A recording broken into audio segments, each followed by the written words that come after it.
Hi friends, మనం ratio and ప్రపోర్షన్లో ఒక స్మాల్ ప్రాబ్లం చూద్దాం. A equal to 2/3 into B, B equal to 5/7 into C అయినా ABC కనుక్కోమన్నాం. ఏం లేదు, A/B ఈక్వల్ టు 2/3, అప్పుడు A ఈక్వల్ టు 2 అవుతుంది, B ఈక్వల్ టు 3 అవుతుంది. ఇక్కడ చూస్తే B/C 5/7 చూడండి, B ఈక్వల్ టు 5 అవుతుంది, C ఈక్వల్ 7 అవుతుంది. అంటే A equal to 2, B equal to 3, ఇక్కడ B equal to 5, C equal to 7 ఇలా అవుతుంది అనమాట.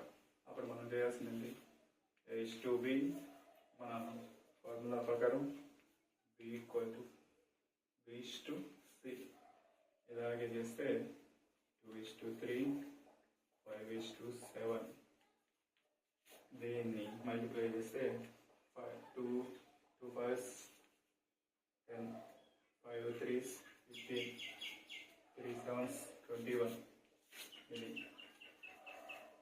ఇది ఇక్కడ A/B/C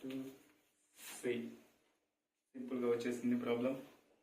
చిటికలో చేసేద్దాం.